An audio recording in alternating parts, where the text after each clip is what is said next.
Have you ever wondered, why does this person suddenly pop into your mind? You weren't even thinking about them yesterday, but now they're stuck in your heart, in your dua, in your silent moments. Is it love? Is it a sign? Is Allah trying to tell you something? Stay with me, because what we'll uncover today might not be what you expected, but exactly what your heart needs. Lesson 1. Sometimes it's a test, not a sign. Sometimes a person keeps coming into your mind, not because they're meant for you, but because Allah is testing your heart. You see, not every repeated thought is a sign to chase after someone.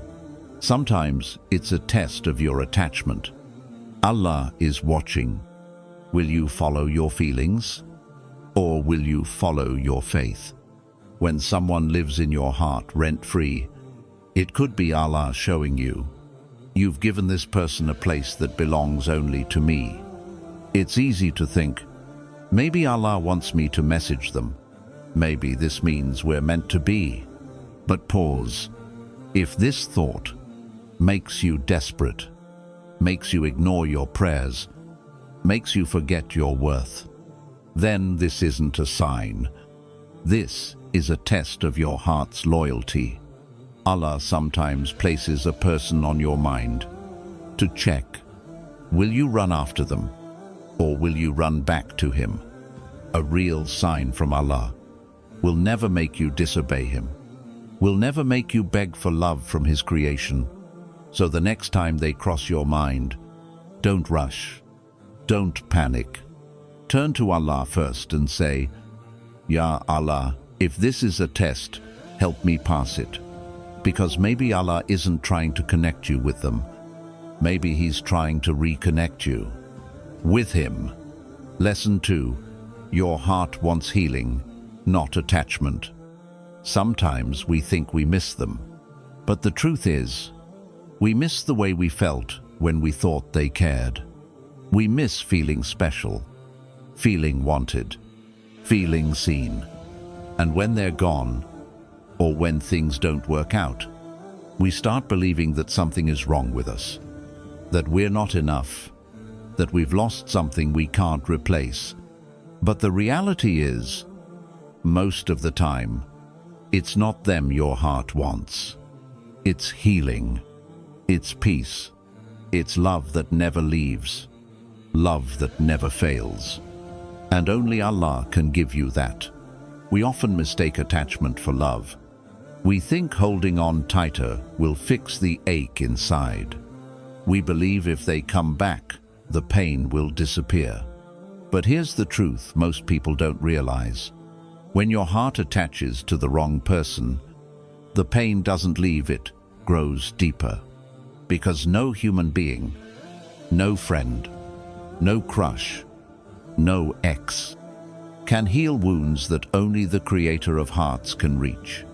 You might think, but I love them. But ask yourself, does this love bring you peace or make you restless? Does it bring you closer to Allah, or does it distract you from Him?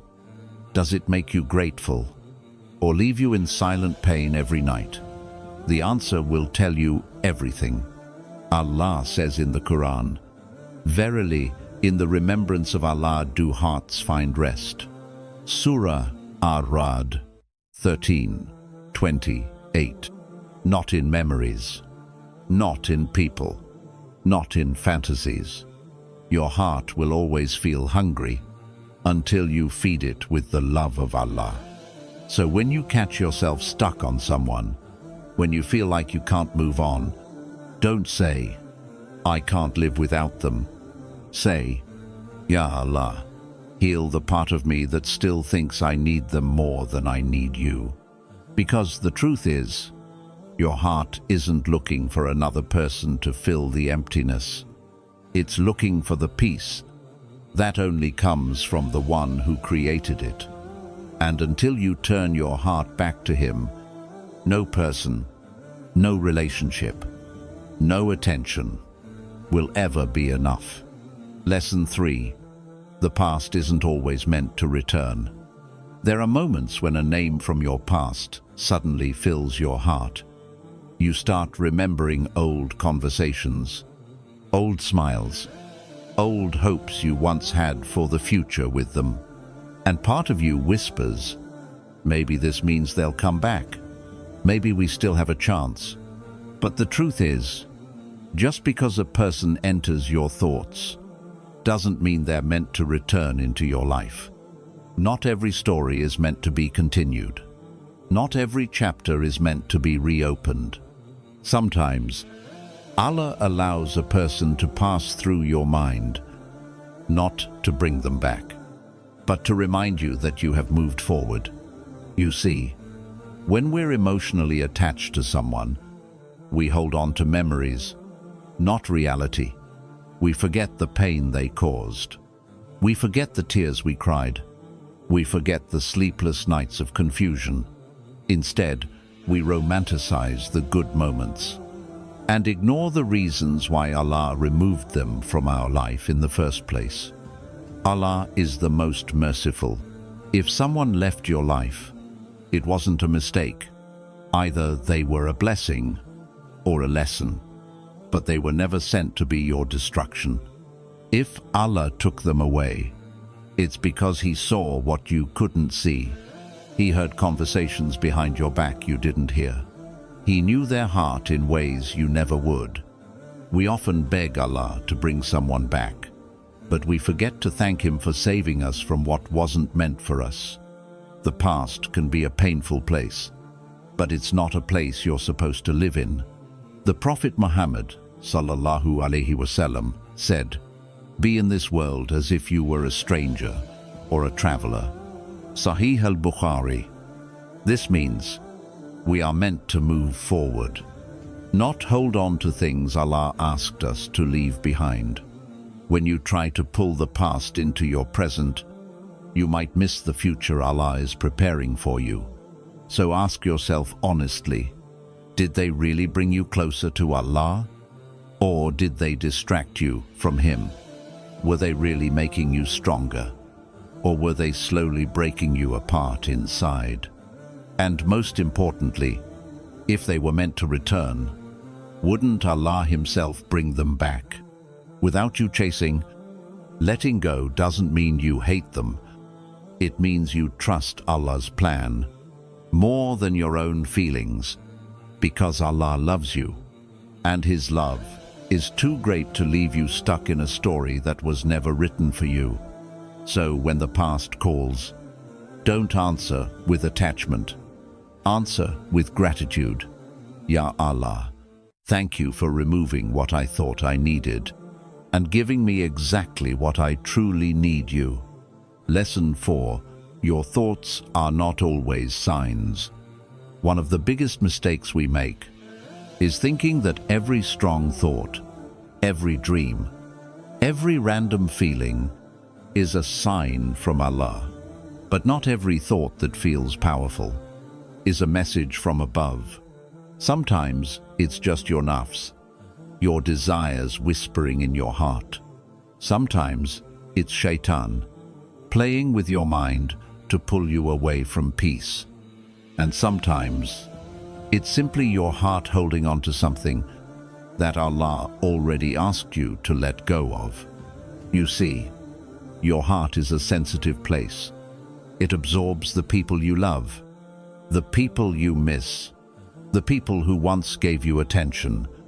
And when those people leave, your heart doesn't always know what to do with the empty space. That's when your thoughts start playing tricks on you. You see their name somewhere random, you think it's a sign. You dream about them once you think Allah is sending you a message. You hear a word they once said, you think it means you should contact them.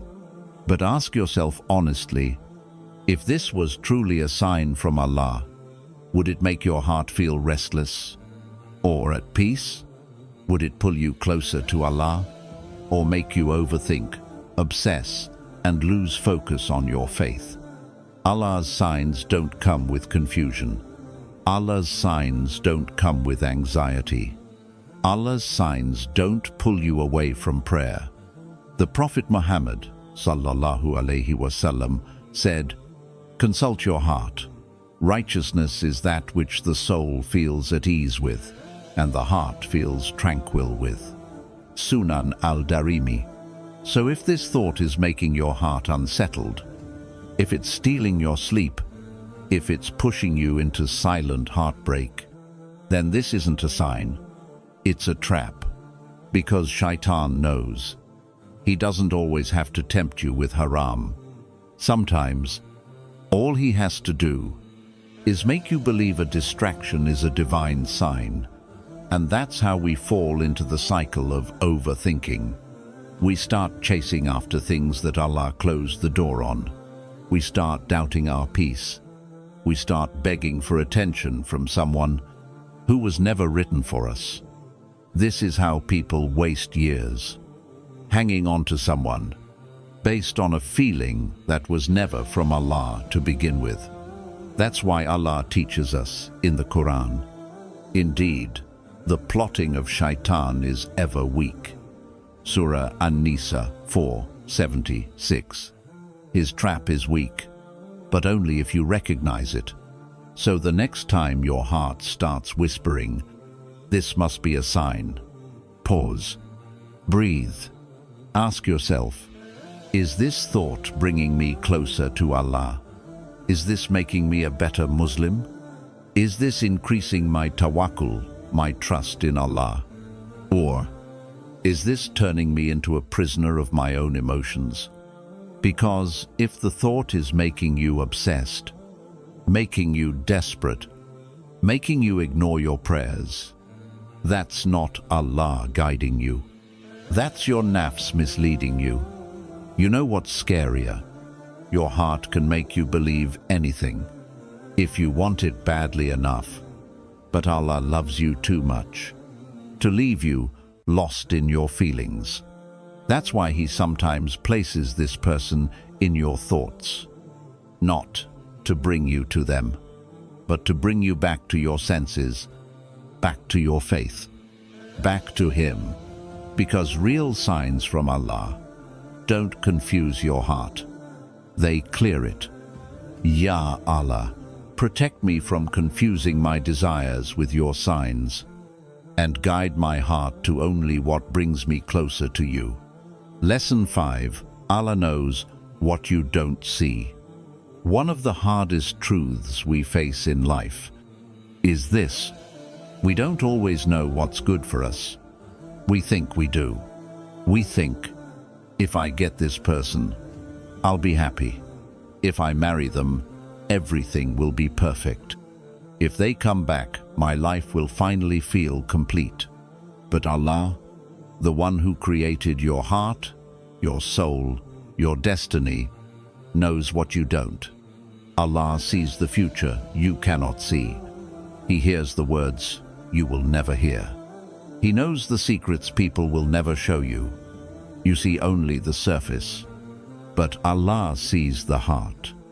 You see someone's smile. Allah knows their intentions. You see the moments that made you happy. Allah knows the moments that would have broken you later. That's why Allah tells us in the Quran, "But perhaps you hate a thing, and it is good for you. And perhaps you love a thing, and it is bad for you. And Allah knows while you know not." Surah Al-Baqarah 2:216. This verse is not just a lesson, it's a reality check. Because sometimes the person you think will complete you would actually destroy your peace. The person you are begging Allah to bring back may have been sent to your life as a lesson, not a lifetime.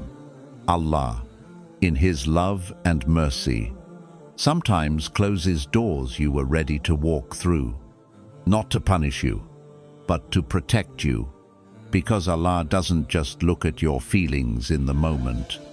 He looks at your future, your deen, your heart, your akhirah. You may think you lost something valuable, but Allah knows. What you were about to lose was much greater your connection with Him, your peace, your purpose. Imagine this. You're asking Allah for a love story, but Allah sees how this story ends, and it's filled with pain you couldn't handle. So He says no, not because He rejected you, but because He saved you. Isn't that love? Sometimes Allah holds back what you want because He's preparing you for something better, or because He knows you are not ready for it yet. You might be begging for a person when you should be begging for the strength to walk away. You might be crying over their absence when you should be grateful for Allah's protection, but you won't see it now. You'll only see it when time passes. When you look back and realize, Alhamdulillah, Allah saved me from something I once thought I couldn't live without. And that's the wisdom of Allah. His plans are hidden from us, but they are always better. The Prophet Muhammad sallallahu alaihi wasallam said, "Know that if the entire creation were to gather together to benefit you with something, they would not benefit you except with what Allah has already written for you." Sahih at-Tirmidhi. So, stop fighting the Qadr of Allah. Stop chasing after what Allah is keeping away from you. Stop thinking you know better than the one who knows everything. When Allah removes someone from your life, it means two things. They were either never meant to stay, or they were sent to teach you something before they left. And either way, that's a mercy for you. So the next time your heart feels broken over someone, remind yourself, Ya Allah, I trust you more than I trust my own feelings. If they are not for me, thank you for protecting me before I even knew I needed protection. Because Allah's protection isn't always in things going your way. Sometimes it's in things going His way, and His way is always better. Even if you don't understand it yet. Lesson 6. Your love story starts with Allah. So many times we forget that every heart is in Allah's hand. Your heart, their heart, the hearts of all creation are under the control of the one who never makes mistakes, Allah. The Prophet Muhammad sallallahu alaihi wasallam said, "The hearts of the children of Adam are between two fingers of the Most Merciful. He turns them however He wills." Sahih Muslim. This means, no matter how much you want someone, no matter how many times you think of them, no matter how deeply you wish things worked out, if Allah hasn't written it, it won't happen. And if Allah has written it, nothing in this world can stop it. This is why your love story doesn't begin when you meet someone, or when they text you back, or when they finally notice you. Your love story begins when you place your heart completely in the hands of Allah, when you stop chasing people and start trusting the one who brings hearts together. Because real love is never forced, it's never begged for, it's never chased. Real love comes with ease when it's written by Allah. You know why? Because Allah never writes a love story that takes you away from Him. The moment a relationship becomes a distraction from your salah, from your peace, from your purpose, that's your sign it's not love, it's a test. Allah is the best of planners. When something is good for your dunya and your akhirah, Allah brings it to you in the right way, at the right time, with the right person. You don't have to beg for it. You don't have to fight for it. You don't have to lose your dignity for it. You just have to trust and leave it in the hands of the one who writes every love story with perfection. That's why, before you fall in love with anyone, fall in love with Allah first.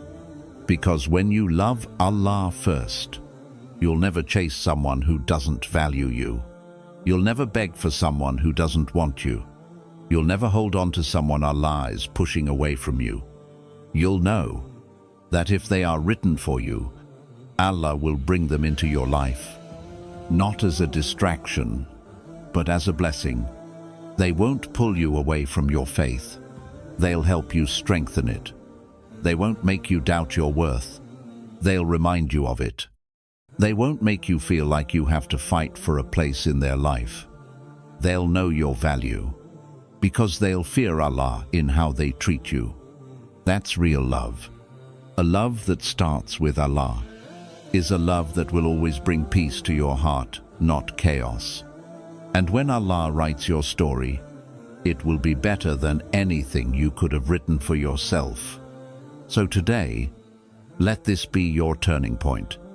Stop writing love stories in your head and start trusting the story Allah is writing for you. Say from your heart, Ya Allah, write my love story in a way that brings me closer to you. And don't let me chase anyone who is not written for me. Because your real love story doesn't start when they finally love you back. It starts when you finally trust Allah with your heart. Lesson 7. Maybe this is your chance to let go. There are moments in life when someone enters your heart and it feels like they're meant to stay forever. You meet them, or maybe you never even truly met them, but they leave a mark on your heart that you can't seem to erase. You start believing, maybe this is love. Maybe this is a sign from Allah. But here's a truth we don't often hear. Not every attachment is meant to stay. Allah places people in our lives for reasons we may never fully understand in the moment.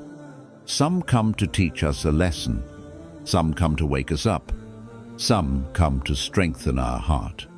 And some come to test our patience and our trust in Allah. But not all of them are meant to remain, because not every connection is a blessing. Sometimes it's a bridge to something else you were meant to learn. And when that lesson is over, Allah, in His mercy, removes the attachment. We make the mistake of thinking, if we hold on tighter, they'll stay. If we think about them more, they'll come back. But in reality, the more you hold on to someone who was never written for you, the more you break your own heart. Why? Because you're trying to write your own story, when Allah has already written a better one for you.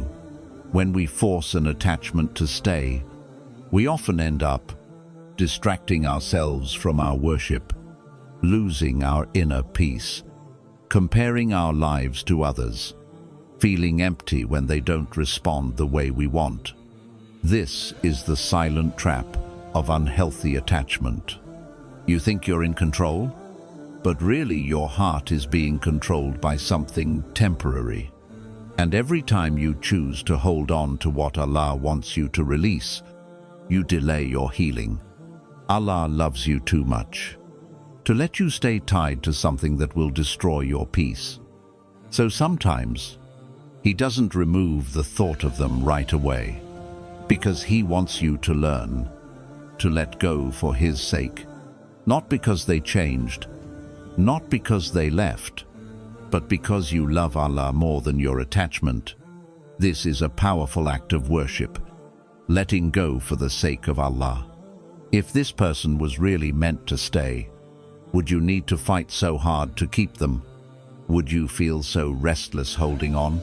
Would your heart ache every time you think of them? Or is this Allah giving you a gentle sign? My servant, this is not your path. Come back to me. Ya Allah, if this attachment is not from you, remove it from my heart gently, and fill that space with your love and peace. Make me strong enough to release what you never wrote for me. We often think that letting go of someone means we failed, or that we lost something precious. We say to ourselves, if I let go, I'll never find someone like them again. If I move on, I'll lose a once-in-a-lifetime love. But here's a truth you must hold on to. Letting go is not a loss. It's a mercy from Allah. Allah knows what you don't know. You might be crying over a person you thought was perfect, but Allah saw the pain that would come later. He saw the heartbreak you couldn't handle. He saw the destruction of your peace. He saw the harm to your faith. And He chose to protect you, even if it meant you'd hurt for a little while. That's mercy, even when it doesn't feel like it right now. We get it wrong sometimes. We think losing people is the worst thing that can happen. But the real loss is losing your connection with Allah, losing your peace with Him, losing your sense of worth by chasing after creation instead of the Creator. When you let go of something or someone for Allah's sake, you never really lose. You gain a stronger heart, deeper peace, a closer relationship with Allah, and those things are far more precious than a person who wasn't written for you. Sometimes we're waiting for them to come back, but Allah is waiting for us to come back to Him. We think our healing will come when they return, but healing actually begins the moment you decide to stop running after them and start running back to Allah. Letting go is like opening a window after years of suffocation. Suddenly, your heart can breathe again, your mind can rest, your soul can find peace. As long as you cling to them, you're a prisoner to your own thoughts. You check your phone for their message. You overthink every memory. You stalk in silence. You replay conversations that are long over. And every time you do this, you're chaining your heart to something Allah asked you to release.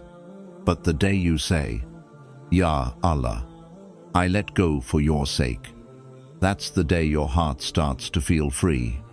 The Prophet Muhammad sallallahu alaihi wasallam said, "You will never leave something for the sake of Allah, but Allah will replace it with something better for you." Musnad Ahmad. Better peace, better people, better opportunities, and a better connection with Allah. That's not a loss.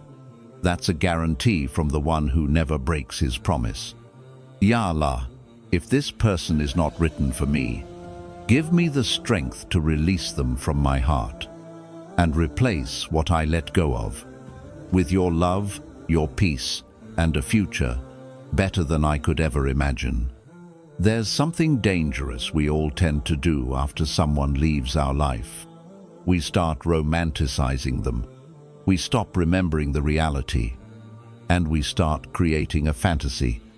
You remember their smile, the sweet words, the kind gestures, but you forget the confusion they caused. You forget the way they made you doubt yourself. You forget the silent nights you spent begging Allah for clarity. You remember the rare attention, but forget the many times they ignored you. Why do we do this? Because the heart holds on to hope, even if that hope is hurting us. Sometimes it feels easier to hold on to a dream than to face the truth that they were never right for you. It's easier to believe, maybe they'll change. Maybe one day we'll reconnect. Maybe this time it will work out. But this thinking keeps you trapped, not in love, but in illusion. Because the person you're in love with might not even exist anymore. Or maybe they were never who you thought they were in the first place.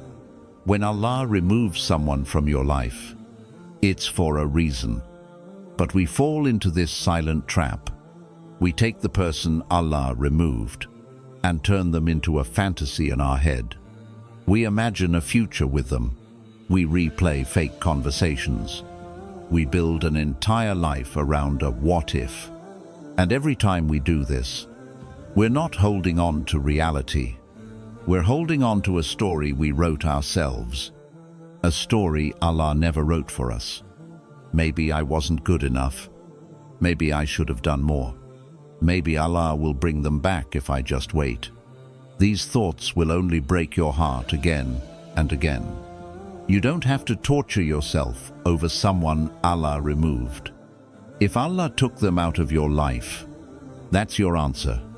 If they were meant for you, nothing in this world could have taken them away.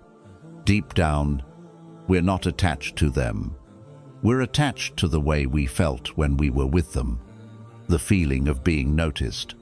The feeling of being wanted. The hope they gave us, even if it wasn't real. But don't confuse how you felt with who they really were. Because feelings fade, and false attachments always fall apart. As long as you keep painting your past in perfect colors, you'll never see the future Allah is preparing for you. Allah can't place the right people in your life. If your heart is still clinging to the wrong ones, let go of the fantasy, so you can finally embrace the reality Allah wants for you. Ya Allah, protect me from falling in love with illusions. Help me see the truth clearly. And let me release what is not written for me, so I can open my heart fully to your plan for me. So maybe they're on your mind for a reason, but maybe that reason is not for you to chase them, or to build stories in your head, or to beg Allah to bring them back. Maybe they were placed in your thoughts, so you could finally face yourself. Face your hidden wounds. Face your silent attachments. Face your heart's true condition. Because the truth is, not every thought is a sign. Sometimes it's a reminder. Sometimes it's a test. Sometimes it's a wake-up call from the one who loves you more than anyone ever could, Allah. Allah doesn't want you trapped in endless overthinking. He doesn't want you chained to people who weaken your heart. He doesn't want you living in the past, or in fantasies, or in pain. He wants you free. Free to worship Him. Free to trust His plan. Free to live your life with peace, even if some people never come back. So, if you're tired, if you're done overthinking, if your heart feels heavy with silent questions, today is your moment. Turn back to Allah and say, Ya Allah, if this person is good for me, bring them into my life in a way that brings me closer to you. And if they are not, remove them gently from my heart and heal me from the inside out. And if this message touched your heart, don't keep it to yourself. Leave this dua in the comments for yourself and for someone else who might be silently hurting right now, because you never know whose healing may start with your words. If you want more reminders like this, real, raw healing, the kind that speaks to your heart, not just your mind, hit like, share it with someone who needs it, and stay close, because we're not done healing yet.